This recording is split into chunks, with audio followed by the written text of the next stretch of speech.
બાંધણી, બધાની ફેવરેટ બાંધણી. બાંધણી ક્યાંની ફેમસ છે સાહેબ? જામનગરની ફેમસ છે. હમણે હું મારી વાઈફ સાથે ગયો હતો સાડીઓની દુકાને. હવે સાડીઓની દુકાને એ બાંધણી જોતી હતી.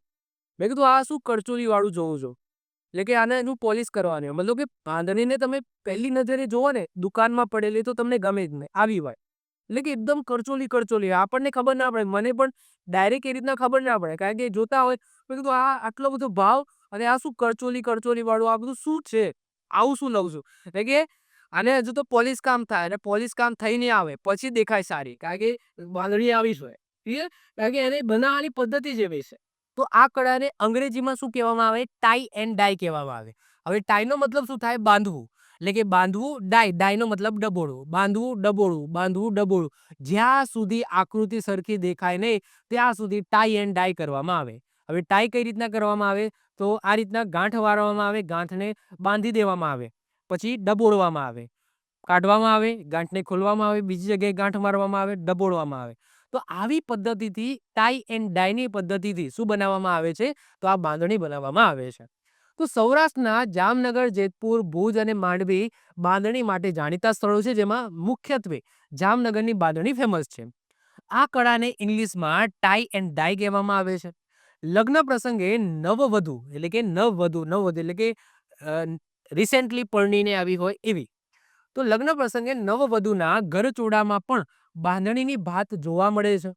બાંધણી મલમલ અને સુતરાઉ કાપડ પર બનાવવામાં આવે છે.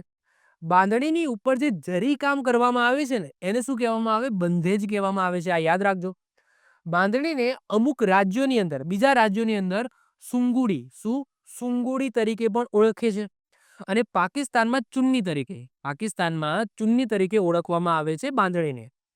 બાંધણીના પ્રારંભિક પુરાવા સિંધુ ખીણ સંસ્કૃતિના છે. સિંધુ ખીણ સંસ્કૃતિ નગરથી આ એવું કહેવાય છે કે બાંધણીના પણ પુરાવા મળેલા છે. ત્યાં એ સમયમાં પણ બાંધણી હતી. આગળ વાત કરીએ છીએ હવે આને ટાઈ એન્ડ ડાય કઈ રીતના કહેવામાં આવે છે, શું કહેવામાં આવે છે, કેમ કહેવામાં આવે છે? જો તો આ રીતના કાપડ છે. કાપડ ઉપર જુઓ આ રીતના ટાઈ કરવામાં આવે. એટલે કે એ જે કાપડ છે ને એ કાપડને આ રીતના બાંધી દેવામાં આવે. આ રીતના ગાંઠો મારવામાં આવે. શું? ટૂંકમાં ગાંઠો મારવામાં આવે. ગાંઠો માર્યા પછી એને પાણીમાં કલરવાળામાં ડબોળવામાં આવે. ડબોળ્યા પછી એને કાઢવામાં આવે, ગાંઠો ખોલવામાં આવે. તો જે જગ્યાએ ગાંઠ હશે તો એટલા કાપડમાં રંગાશે નહીં. બાકીનું કાપડ છે એ રંગાશે આ રીતના. પછી એ ગાંઠોને ખોલવામાં આવે, બીજી જગ્યાએ ગાંઠ મારવામાં આવે, ડબોળવામાં આવે, કાઢવામાં આવે, બીજી જગ્યાએ ગાંઠ, ડબોળવામાં, કાઢવામાં, જ્યાં સુધી પ્રોપર જે ડિઝાઇન છે એ દેખાય નહીં ત્યાં સુધી આ પ્રક્રિયાને પુનરાવર્તિત કરવામાં આવે છે. આ રીતના પછી સૂકવવામાં પણ આવે છે. ઓકે.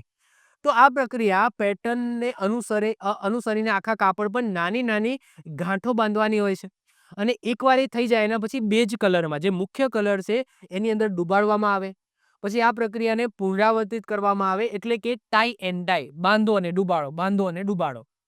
જ્યાં સુધી શ્રેષ્ઠ પરિણામ એટલે કે રંગ અને પેટર્ન ન મળે ત્યાં સુધી આ પ્રક્રિયા છે એ પુનરાવર્તિત થાય છે. પેટર્નનો જેટલો વધુ સમય માંગી લે, એ પેટર્ન બનાવવા જેટલો વધુ સમય માંગી લે એટલી જટિલ સમજવાની, એટલો બાંધણીનો ભાવ ઊંચો સમજવાનો. સામાન્ય રીતે બાંધણીના બે પ્રકાર છે. બે પ્રકારની બાંધણી આવે. એક ચુંદડી કહેવામાં આવે અને બીજું ગળચોલા કહેવામાં આવે. ચુંદડીમાં શું હોય તો સફેદ તબકાવાળા તેજસ્વી રંગો અને મધ્યમાં સોનેરી બોર્ડરનો ઉપયોગ કરવામાં આવે છે. મધ્યમાં એક સુંદર હીરાનો આકાર છે જે ફેબ્રિકને 3-4 વખત ફોલ્ડ કરીને કરવામાં આવે છે. એને ચુંદડી કહેવામાં આવે. બીજું જે આવે છે બાંધણી, બીજાને ગળચોલા કહેવામાં આવે. સામાન્ય રીતે લાલ અને લીલો રંગ હોય છે જે લગ્નની અંદર યુઝ થાય છે. એને શું કહેવાય? ગળચોલા બાંધણી કહેવામાં આવે. તો બે પ્રકારની આ રીતના બાંધણી તમને જોવા મળશે. તો આ થઈ ગઈ તમારી બાંધણી. સાહેબ બાંધણી ક્યાંની? તો બાંધણી જામનગરની. ક્યાંની? બાંધણી જામનગરની. શેમાં આનો ઉપયોગ, આને બનાવવા માટે શેનો ઉપયોગ થાય છે? ટાઈ એન્ડ ડાય, બાંધો અને ડુબાડો. આ યાદ રાખીશું.